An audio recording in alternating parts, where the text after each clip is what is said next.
prodi apa saja yang bisa masuk ke Infocom ya. Jadi karena ada sekarang nama-nama prodi kan macam-macam ya. Di sini ternyata ada prodi bisnis digital. Ini masuk enggak ya?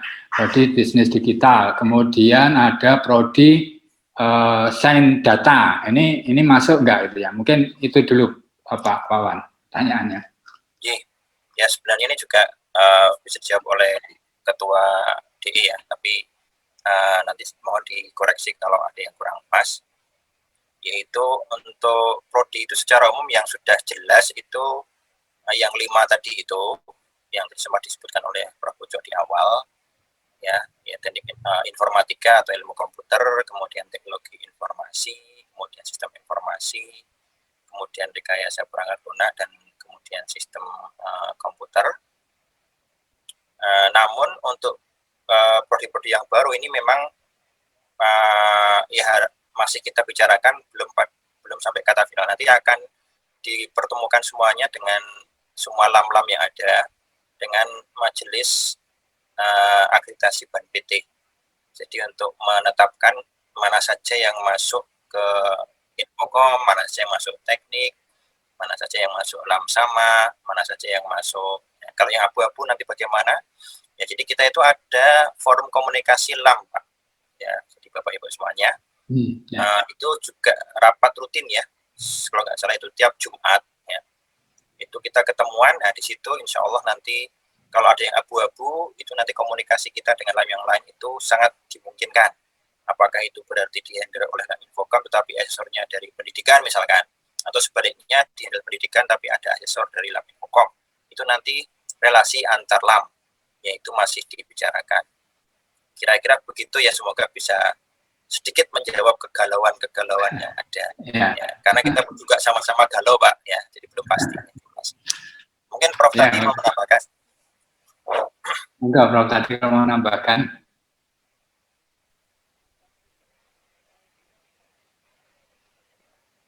Belum terdengar, maaf Prof, belum terdengar.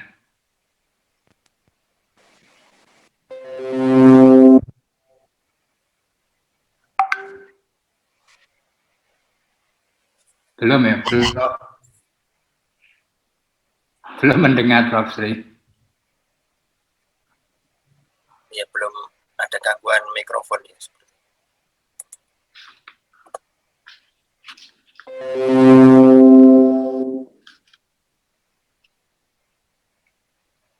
Belum ya Prof, belum mendengar Prof.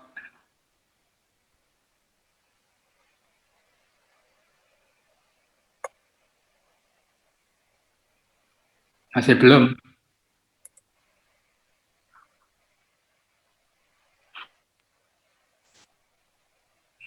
Belum ya Prof.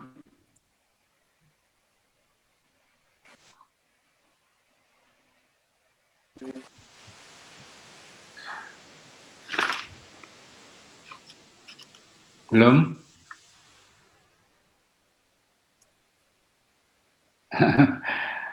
Masih ada kendala ya, mungkin langsung aja. Maaf ini yang lain. Mungkin Pak Wawan lagi ya, ini ada mungkin masalah proses assignment kecukupan. Jadi ada nggak perkiraan waktu ya proses assignment kecukupan hingga keluar hasil akreditasi, itu ada waktunya atau ada berapa lama ya, Pak? Karena kita menggunakan batch ya, batch. Jadi kalau misalkan saya lupa ingat ya, nanti mungkin bisa saya konfirmasi ulang. Misalkan lah kita batchnya itu setahun 3 kali, ya berarti dalam satu batch itu pasti keluar itu hasil akreditasi pasti. Jadi kalau kita masuk di batch 1 gitu ya, maka batch 1 selesai itu sudah keluar semuanya yang ada di batch 1. Begitu pula batch yang kedua ya, kalau dia masuk ke batch kedua maka semua nilai akreditasi mesti sudah keluar di batch kedua gitu. Itu rencana yang akan kami gunakan, jadi tidak seperti yang selama ini dengan BAN PT ya. Itu kalau mirip-miripnya seperti di IAP itu kan setahun satu batch ya. Jadi mesti keluar di tanggal berapa gitu. Saya lupa ya 2 batch atau 3 batch ya kalau di Infocom. Ya, terima kasih Pak Wawan. Dan ini menjawab ya Bu. Tiga batch Ibu Prof tadi bilang 3 batch. Berarti Ya. kalau setahun itu berarti 4 bulan ya. 4 kali 3 kan ya.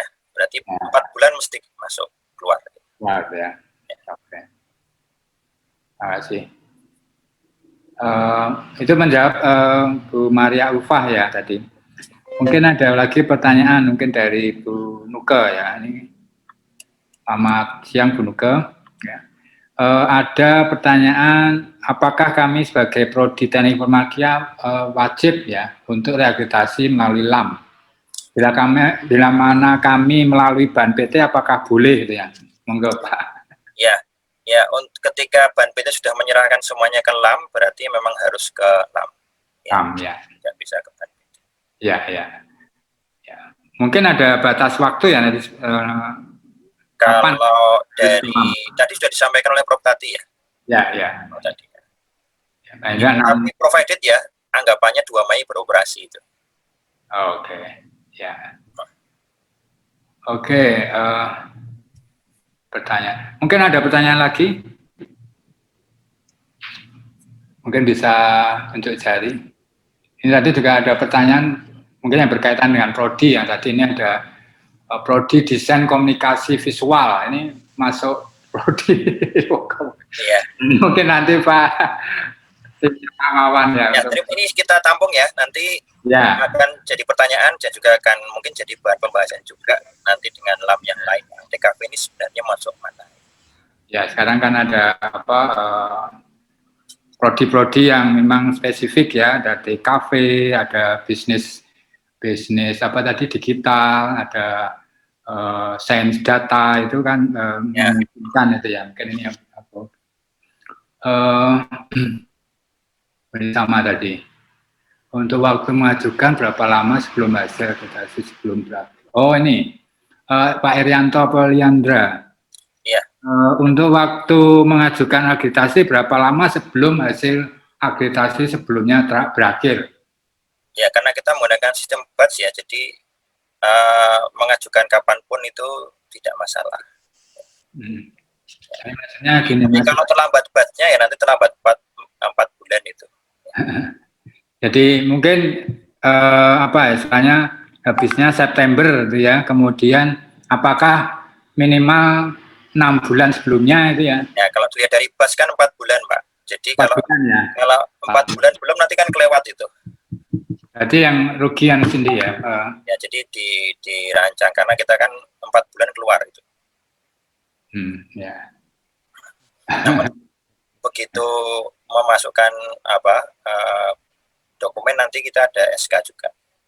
Oke. Ya. Ini saya katakan masih draft ya. Ini kesepakatan kita sebelumnya memang batch dan seperti itu.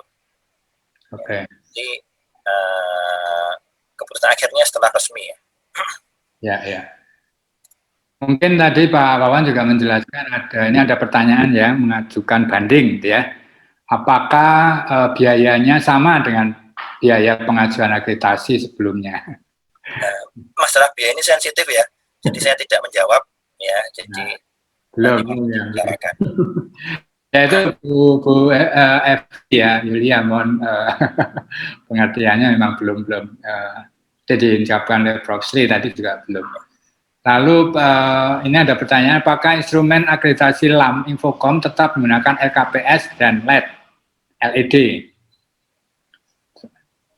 Sama kayak. Sama ya? Sudah bisa ini sama ya. Saya ingat saya sama. LKPS ada, LED ada. Cuma nanti formatnya nunggu resmi ya, resmi dari LAM Infocom. Ini masih digodok ya, luar biasa teman-teman ini. Kerja keras ya, para volunteer. Ini mungkin Prof Sri mau nambahkan, Prof Sri sudah bisa? Belum ya? Belum bisa ya? Belum bisa ya?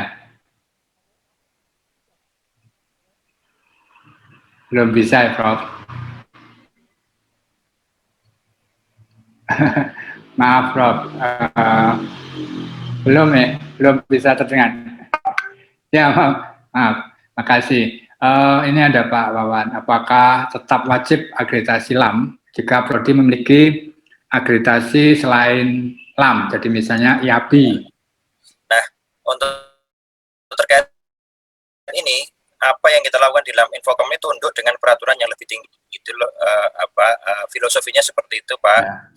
Jadi kalau peraturan yang lebih tinggi itu menyatakan iya, berarti kita harus tunduk dan patuh. Hanya mekanismenya nanti yang akan kita godok. Ya.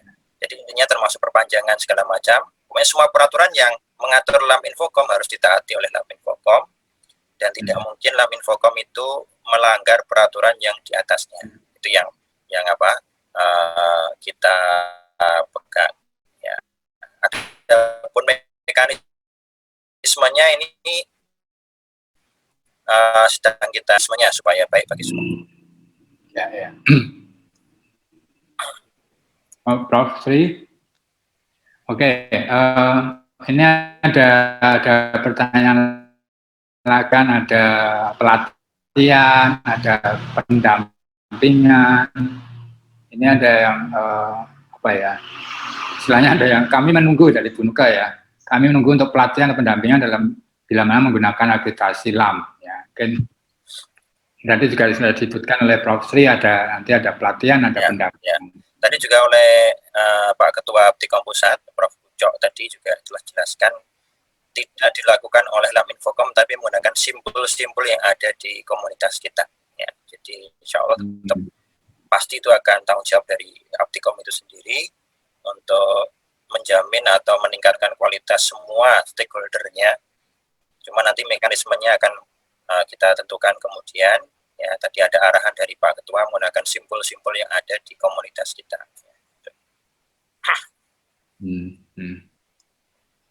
Oke, makasih. Silakan kalau ada pertanyaan lagi nih, saya sambil merekap. Kan ada tunjuk jari. Oh ya, tadi ada yang bertanya tentang instrumen ini. Ya, kalau Ban PT kan ada nanti di Sabto, nanti juga instrumen akreditasi ini juga ada di Salam Infocom tadi. Salam Infocom, betul. Ya, di Salam Infocom ya. Ya. Oke. Ya, ini tadi pertanyaan bagaimana? Modelnya mirip Sabto ya, jadi kita pakai Excel sama upload dokumen ya sama. Jadi insya Allah tidak banyak learning curve yang harus dilakukan gitu ya. Ya. Oke, mungkin ada pertanyaan lagi. Maaf, Prof. Sri, apakah sudah bisa?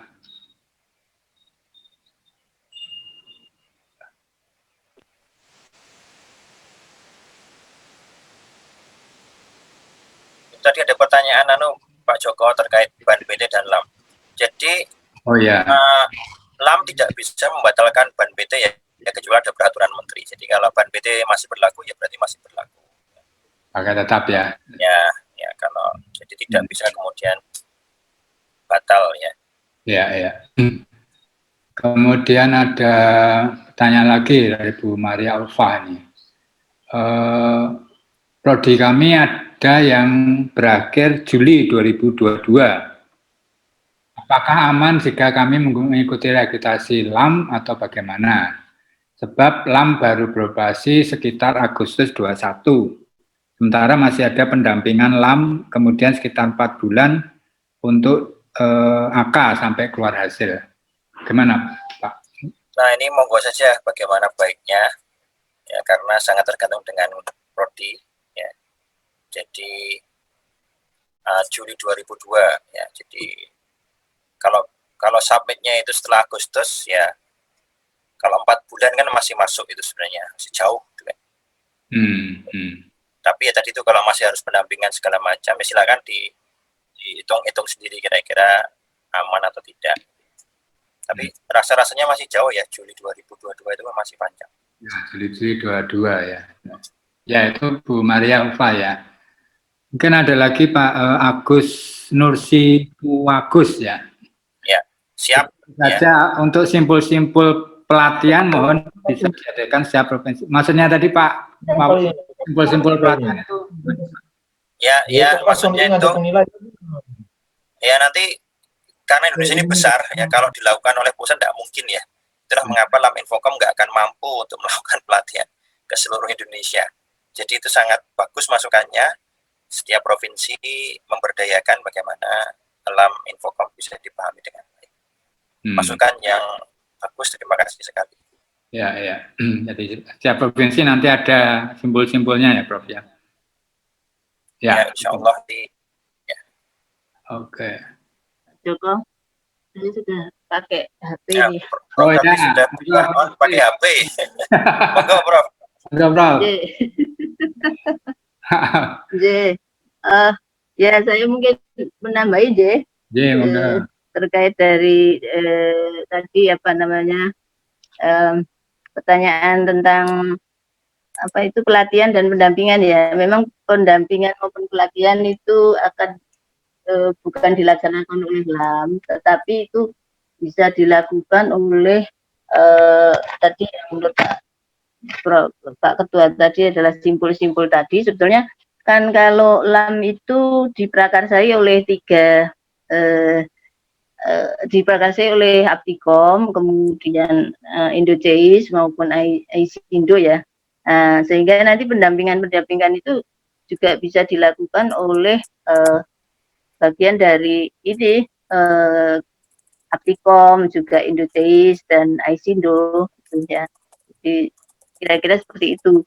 Cuma memang nanti saya kira untuk apa namanya pelaksanaannya LAM juga akan maksudnya memberi arahan ya mana-mana yang perlu maksudnya ketika pelaksanaan itu kan tidak lepas ada pengarahan dari LAM, artinya untuk mendampingi melakukan pelatihan ya supaya apa namanya tidak terjadi apa artinya supaya lebih pas gitu ya, lebih tepat begitu Pak kira-kira. Nah nanti tentu saja ketika mudah-mudahan nanti launching itu jadi Mei sehingga operasional kan Agustus ya, operasional 6 Agustus. Nah sebelum itu mestinya dilaksanakan pelatihan ya, pelatihan. Terus nanti mulai pelaksanaan setelah itu kan pelaksanaan akreditasi, asesmen kecukupan ya. Nah terus nanti ada hasilnya, terus nanti apa namanya pendampingan kan setelah itu mestinya. Bekatan Pak. Saya kira itu Pak yang bisa saya sampaikan. Oke. Tenuan Prof. Ini ada pertanyaan nih untuk vokasi, apakah menggunakan instrumen yang sama dengan S1? Mungkin Pak Wawan atau Prof Sri? Program vokasi. Prof Sri yang lebih tahu. Kalau vokasi itu, jadi vokasi itu kita punya instrumen sendiri Pak. Jadi jadi vokasi itu kan mulai dari ada D4 segala itu ya, D4. Tentu saja ada butir-butir yang ada bedanya dengan S1, misalnya D4 dengan S1 kan berbeda. Ya, ya. Itu seperti yang saya sampaikan tadi, misalnya nanti itu ada program D1 ya, misal ini hanya satu seluruh Indonesia dan satu, tetap kita LAM punya instrumen mestinya kan begitu. Ya, terima kasih Prof. Ini ada pertanyaan yang sama dengan sebelumnya ya, masa berlaku akreditasi sampai 2023. Apakah wajib mengajukan akreditasi ke LAM sebelum masa berlaku selesai? Tanggal berapa Pak? Bulan berapa? Tahun 2023, Prof. 23 kan sudah ya, insya Allah LAM sudah beroperasi ya. Jadi ketika LAM beroperasi, Ban PT tidak akan menerima program akreditasi program studi. Ya, ya. Ya, ini mungkin pertanyaan dari Bu Findra ya, Bu Findra Swastika. Mudah-mudahan terjawab. Mungkin silakan kalau ada pertanyaan lagi. Bisa tunjuk jari mungkin.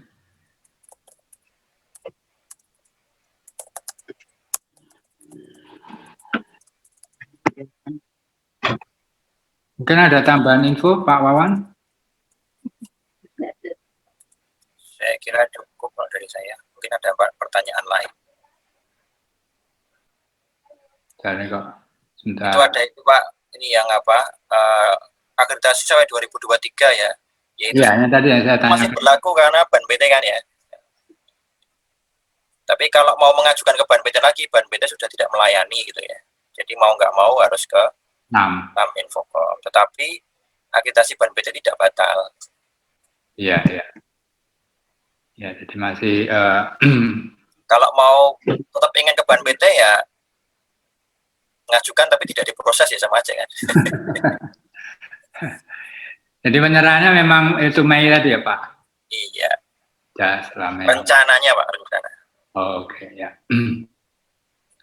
Oke, mungkin ada pertanyaan lagi, Bapak Ibu semuanya. Bentar, anu lagi. Jadi untuk Pak Windra tadi, mending menyiapkan yang bagus untuk nanti Lab Infocom. Jadi masih ada waktu panjang gitu ya. Oh, oke. Ya. Ini ada mau tanya Pak Rudi Setiawan. Monggo silakan Pak Rudi. Ya, mohon izin ya Pak bertanya Pak. Silakan Pak Rudi. Iya Pak, kami dari Program Studi Sistem Informasi Universitas Trilogi Jakarta Selatan. Nah, masa berakhir akreditasi kami itu di Januari 21 ya Pak ya. Januari 2021. Nah, informasi yang kami dengar itu kan batas terakhir submit reakreditasi itu 6 bulan yang kami tahu 6 bulan sebelum masa berlaku itu berakhir ya Pak ya, sebelum masa akreditasi kami berakhir. Nah, tadi disampaikan kalau memang secara resmi sudah beroperasi bulan Mei itu disahkan dan boleh beroperasi, dan secara teknis boleh beroperasi kan di bulan Agustus itu ya, secara teknis boleh beroperasi itu ya Pak ya. Nah, dengan kondisi yang seperti itu, kami minta pendapatnya ini Pak, apakah sebaiknya kami submit di awal sebelum LAM atau bisa menggunakan LAM Pak dengan kondisi yang mepet seperti itu Pak. Mengingat kami juga kan butuh mempelajari lagi instrumen yang 9 kriterianya, mungkin ada sedikit perbedaan itu ya Pak ya, dari Ban PT kemudian yang ke LAM. Nah, yang pertanyaan yang kedua Pak terkait yang isunya kami mendengar katanya masa expired akreditasi itu sudah dihapuskan gitu Pak ya. Artinya nggak ada lagi masa expired, dan kalau ada yang mau mengajukan ya silahkan mengajukan. Apa itu benar Pak? Itu aja pertanyaan dari saya Pak, terima kasih. Ya, makasih Pak Rudi. Monggo Prof Tati dulu. Iya. Baik, tadi pertanyaannya kan masa habis aplikasi kalau nggak salah tadi tahun 21 Januari Prof. Januari 21, berarti kan Bapak harus mengajukan sudah lewat Bu. di Januari 21 ya. Habisnya Januari 21 ya. 22 atau 21 Pak Rudi? Mohon maaf Pak, Januari 22 ya. 22 lah ya. Raja sudah lewat. Ya, 22. Berarti kan 6 bulan sebelumnya tuh Pak harus mengajukan. Itu masih jatuh di bulan Agustus. Agustus.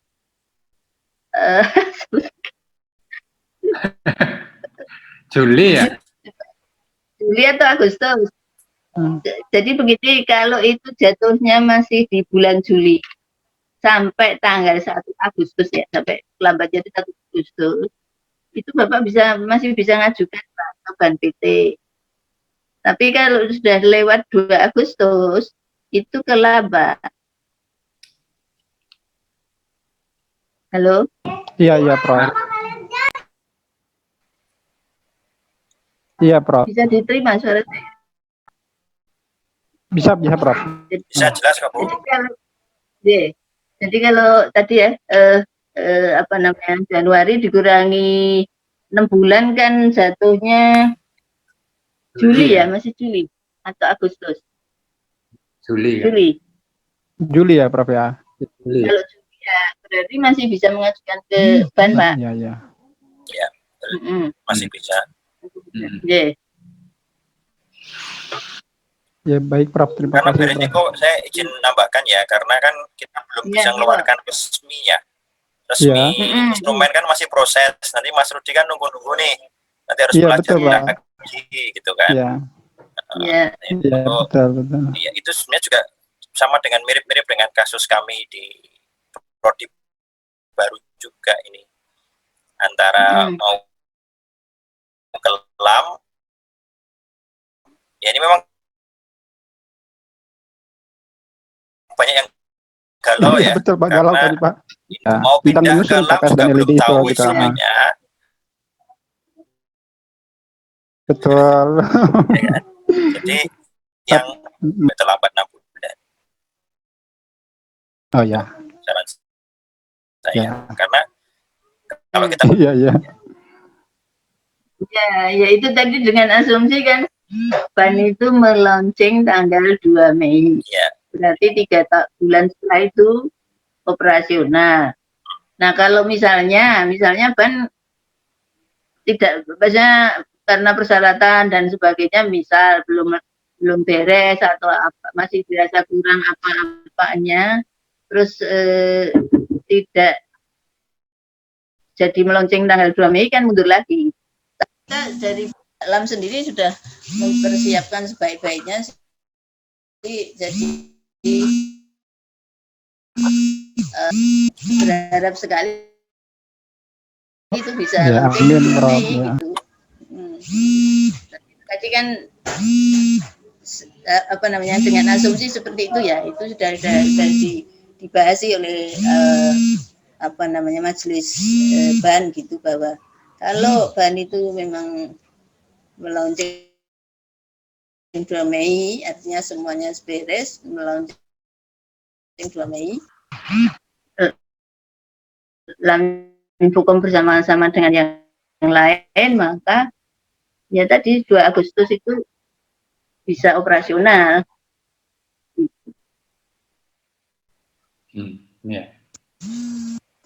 Ya, terima kasih Prof. Terima kasih Prof. Terima kasih. Ya, bisa kedengar suara saya? Ini banyak kan bertanya tentang masa berlaku ya, jadi ada tadi sebenarnya sudah dijawab ya dari Bu Heni Pratiwi, rehabilitasi sebelum masa rehabilitasi berakhir ini kan sudah sudah terjawab ya. Kemudian mungkin ada pertanyaan lagi, mungkin bisa untuk dari Bu Mariani, tapi ini bulan September tahun berapa ya? Untuk program studi baru berdiri bulan September 20 ya, kapan bisa mengajukan akreditasi? Baru berdiri September 2020 berapa nih Bu Mariani? Karena di sini hanya tuliskan bulan September. Ya. 20 ya, mungkin ya 20, katakanlah 20. Katakan 20, kan biasanya kan 2 tahun, 2 tahun. Nah, 2 tahun itu kan sudah masuk ke LAM ya. Ya, tidak. Ya ini seandainya tadi ya, seandainya Agustus beroperasi itu kan berarti sudah waktunya LAM gitu. Kalau kita memang di di pembicaraan yang sudah kita lakukan itu memang reakreditasi itu bisa 1 tahun, reakreditasi prodi. Oh ya. Jadi kalau itu sudah masuk ke tahunnya LAM, saya kira bisa mengajukan reakreditasi untuk LAM sih. Ya. Tapi kalau masih masuk waktunya ban ya, maksudnya ke ban. Ya, makasih. Ini ada lagi pertanyaan yang berkaitan dengan yang bersama tadi untuk masa berlakunya ya. Mungkin ini yang agak beda ya.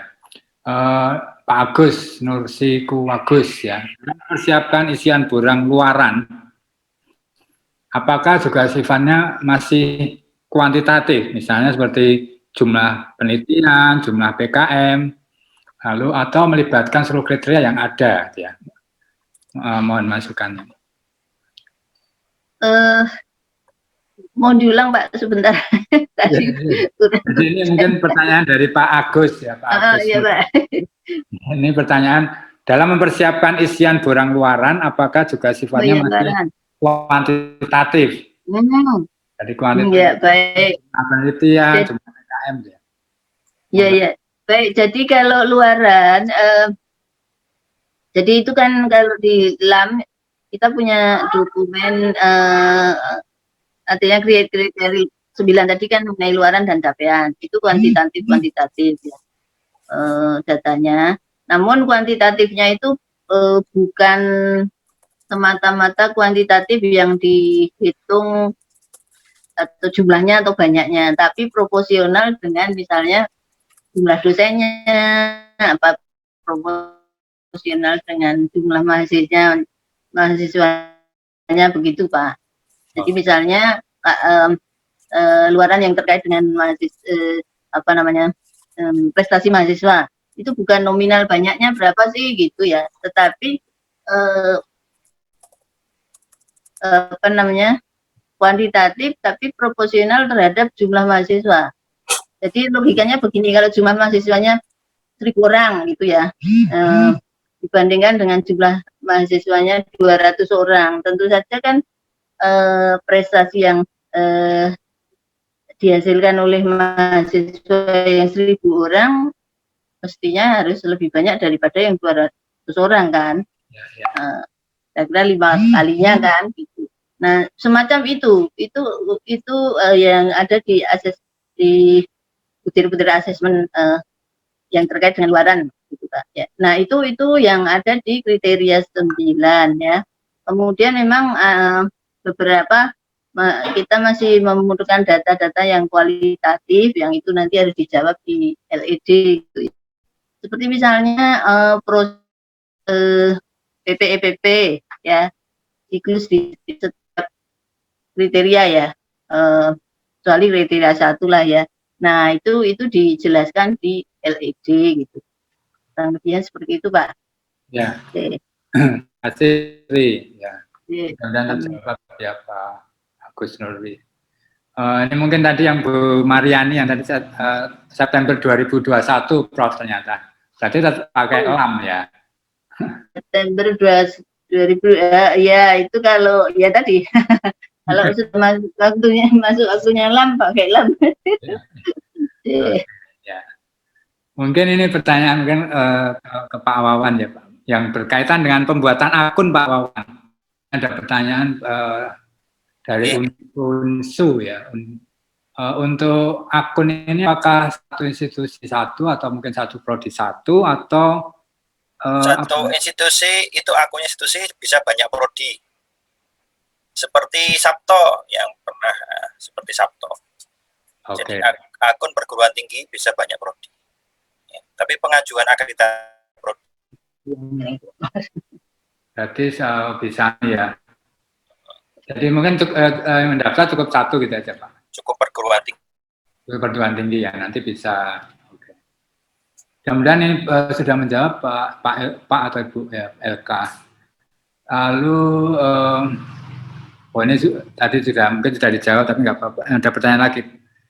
Indra Listiawan, apakah setelah terakreditasi 5 tahun, kemudian prodi tersebut akan otomatis perpanjangan atau terakreditasi kembali? Enggak, ini Pak Wawan atau Pak Bu Prof Sri? Prof Sri masih di mute, Prof Sri? Ya. Maaf. Baik, jadi kalau di LAM nanti jadi setiap 5 tahun itu kan akreditasi itu berlaku setiap 5 tahun ya. Nah, setelah prodi mau merakreditasi atau tidak itu kan diserahkan pada ya. Jadi tidak ada apa namanya istilahnya harus akreditasi juga enggak, tapi kan kemudian kan berkaitan dengan apakah apa namanya artinya kalau tidak melakukan reakreditasi kan berarti ya akreditasinya kosong kan ya. Biasanya kita menggunakan hasil yang terakhir untuk sekian tahun kemudian kan tidak berlaku SK-nya kan. Ya, jadi tetap harus melakukan reakreditasi. Ya, ya. Oke. Terima kasih, Prof. Silakan ada pertanyaan lagi? Masih ada waktu 15 menit ya.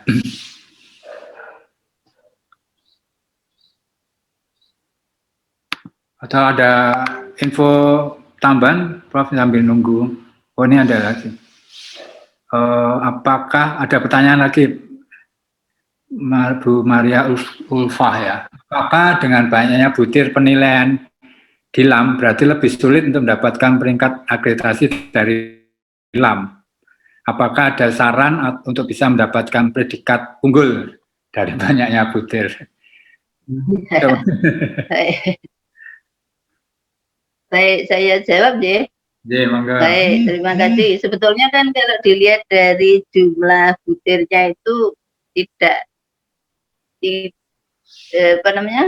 banyak ya, maksudnya tidak melebihi butirnya ban PT ya, butir-butir asesmen dari ban PT ya, sama ya 100 gitu kan. Nah, kemudian pertanyaannya bagaimana mendapatkan unggul. Nah, kalau mau mendapatkan unggul tentu saja kan ada penguatan di 8 butir ya, supaya dapat A tadi. Nah, tinggal nanti kan di butir-butir itu ada kegiatan-kegiatan apa atau asesmen apa yang dinilai kan Bapak Ibu bisa melihat gitu dan menyiapkannya gitu ya. Jadi itu aja. Nanti kan kalau misalnya artinya nanti itu ada sosialisasi yang lebih dalam ya. Ini kan belum sosialisasi ya, karena instrumen pun Bapak Ibu juga belum mendapatkan kan. Kami juga belum nge-share instrumen itu karena memang belum disahkan atau belum disetujui oleh Ban PT. Maksudnya disetujui itu untuk diluncurkan itu kan ada approval dari Ban PT, Ban PT ya. Nah, nanti kalau sudah semua beres itu ya, nanti tentu saja instrumen itu akan kami sampaikan kepada Bapak Ibu semuanya ya. Nah, dari situ kan Bapak Ibu bisa melihat butir yang diakses itu apa saja, bisa menyiapkan kegiatan-kegiatan atau menggali data-data yang barangkali berserakan gitu ya, untuk dikumpulkan untuk didata gitu ya.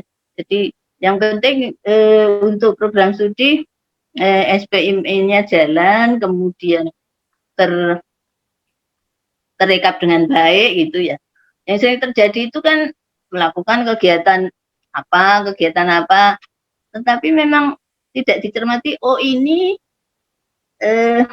jadi poin di butir sekian gitu ya.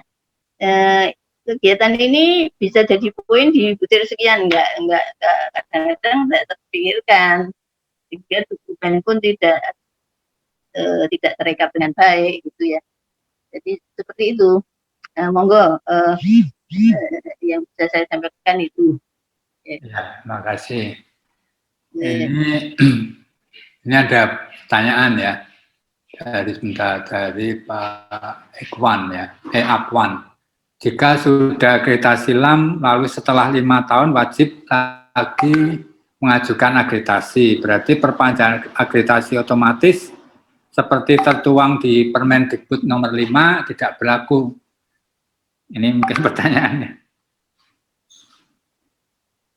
Baik, jadi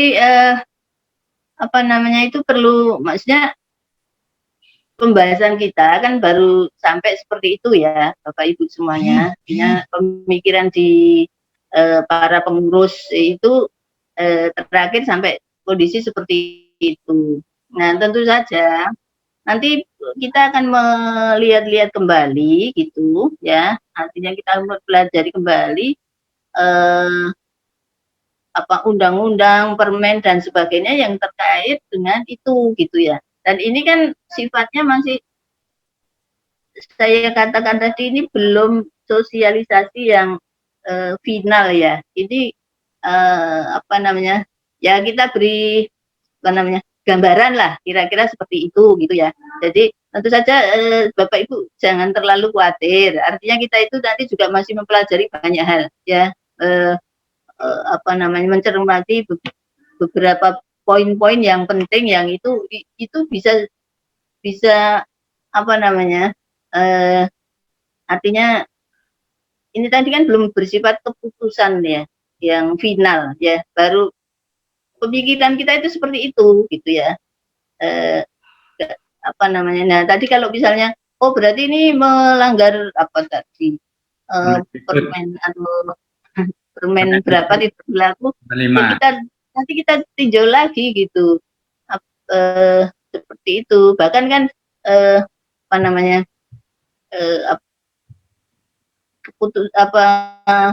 SK-SK ataupun peraturan-peraturan yang terkait dengan akreditasi tentu akan kita tinjau lagi ya. Kondisi sekarang kan kita itu baru tim itu baru bekerja keras untuk menyelesaikan dokumen. Nah, dokumen S1, S2, S3, UKASI ya, untuk mengejar bisa launching di tanggal 22 ini gitu ya. Yeah. Jadi seperti itu. Ya, itu jadi mohon maaf kalau itu belum kita cermati ya. Jadi bersabar aja dulu. Yeah. Tapi nanti akan terus kita pelajari ya. Turun. Ya, makasih itu. Terima kasih Prof. Memang ini kan jadi perdebatan Pak Joko di masalah itu. Ya. Karena juga karena LAM ini kan mandiri ya. Kalau semuanya itu otomatis berarti nggak pernah ada dana yang masuk kepada LAM. Ya mungkin LAM-nya bisa tutup juga. Jadi itu jadi pertimbangan juga untuk operasional, karena tidak mungkin semuanya voluntary ya. Jadi masih jadi perdebatan internal ya. Nanti kita lihat saja hasilnya. Ya. Yeah. Makasih Pak. Ya. Memang kan acara sekarang atau hari ini kan mungkin lebih banyak mendapatkan masukan ya Prof. Sri dan Pak Wawan ya. Kita lebih sempurna ya, sempurna di dalam nanti pelaksanaannya ya. Jadi tadi misalnya ada usulan bagaimana simbol-simbol itu per provinsi ya. Mungkin juga nanti ada macam sosialisasi yang instrumen ya, seperti Ban PT dulu waktu Sabto itu kan ada permintaan dari Kopertis mana, kalau salah R23 ya, itu menginginkan untuk istilahnya sosialisasi instrumen. Nah, tentu saja nanti mungkin bisa seperti itu. Ya. Mungkin ini mau menunggu persetujuan tadi Pak. Ya betul Pak. Sudah dong ya. Itu ya tidak apa-apa lah kan sekarang itu kan. Ya betul Prof. Harus menunggu dari persetujuan. Lalu ini ada pertanyaan, bagaimana jika ada prodi yang belum terdaftar sebagai anggota APIKOM tapi mengajukan akreditasi LAM? Ini mungkin siapa yang jawab ya? Pak Wawan bisa enggak? Jadi dia belum artinya jadi begini, bukan berarti prodi yang sudah terdaftar itu terus dapat sesuatu yang istimewa, juga tidak ya. Artinya tidak mendaftar sebagai anggota APIKOM pun bisa akreditasi. Artinya LAM itu dalam hal urusan LAM itu terpisah dengan APIKOM gitu ya. Nah, kemudian tetapi kalau prodi mendaftar sebagai APIKOM, dan ini sangat disarankan, itu kan nanti prodi mendapat informasi-informasi kemudian bisa mengikuti kegiatan-kegiatan Aptikom yang di dalamnya tentu saja akan ada kegiatan-kegiatan yang terkait dengan LAM gitu ya. Jadi seperti itu. Jadi apa namanya, memang disarankan untuk menjadi anggota Aptikom ya. Itu lebih baik supaya bisa mendapatkan informasi, bisa mengikuti kegiatan-kegiatan yang dilakukan oleh Aptikom, yang di dalamnya mungkin ada kegiatan yang terkait dengan LAM. Ya, izin menambahkan Pak Joko. Ya, silakan Pak Wawan. Ya sama saja dengan PT ini ya. Jadi kalau prodi itu anggota Aptikom, kita juga sering sosialisasi akreditasi PT di Aptikom. Tapi kalau prodi merasa sudah kuat, sudah tahu, itu tidak wajib. Memang tidak ada hubungannya secara antara LAM Infokom dengan keanggotaan Aptikom. Jadi LAM Infokom berlaku untuk semua prodi anggota Aptikom maupun bukan anggota Aptikom. Dan tidak ada privilege sendiri terkait dengan akreditasi. Ya. Seperti itu. Namun tadi saran dari Prof tadi itu ya untuk pengembangan program itu sangat bagus kalau bergabung dengan asosiasi. Nah, asosiasi yang terkait dengan informatika dan komputer kan Aptikom, jadi akan mendapatkan manfaat-manfaat yang ada di situ. Ya.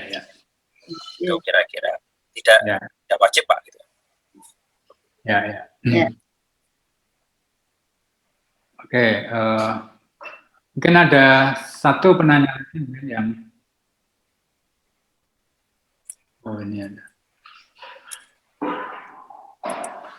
ini ada pertanyaan mungkin dari Pak Ade Irawan, mungkin yang terakhir ya. Kalau penilaian dari banyaknya A atau B, apa fungsi bobot per kriteria? Misalnya kriteria 1 bobotnya 2,5%, kriteria 9 50%. Seperti apa yang seperti pada slide yang dipresentasikan oleh Prof. Sri? Oh ya, baik ya. Jadi memang kriteria-kriteria itu bobotnya semua tidak sama ya, semua tidak sama ya. Ada bobot gitu ya. Ya luaran itu menyumbang 50% ya, 50% ya. Jadi masing-masing kriteria itu punya bobot sendiri ya. Kemudian dari artinya begini, kalau masing-masing kriteria itu punya bobot dengan sendirinya, butir-butir di dalam penilaian itu kan ada bobotnya. Jadi misalnya gini, misalnya di luaran tadi ada, saya lupa ya, misalnya taruhlah kasarnya begini, kalau di kriteria luaran dan capaian tadi bobotnya 50%, kemudian ada 25 butir, ya, butir asesmen, maka secara rata-rata masing-masing butir kan ada 2%, menyumbang 2% nilai di kriteria itu, gitu ya, di kriteria itu. Nah, itu rata-rata, tetapi kan tidak rata-rata juga, karena ada yang dirasa berat, kasih untuk mencapai sesuatu butir itu, untuk mencapai nilai A-nya itu terasa berat, maka itu ya bobotnya kecil, misalnya dikecilin, tidak 2%, jadi 1% misalnya. Yang lain, ini semua prodi bisa mencapai, kasih nilai tinggi, kasih bobot tinggi, begitu ya. Jadi untuk memang ada bobotnya gitu ya. Jadi bobot di situ masih penting gitu, bukan berarti kalau tadi dikasih nilai di kriteria itu dapat nilai A atau B atau C itu terus tidak berbobot, itu kan hasil dari penilaian terhadap semua butir di kriteria tersebut gitu. Ya, jadi nah bobot itu menentukan bobotnya butir-butir di setiap bobot itu menentukan nilai bobot di setiap butir-butirnya itu gitu.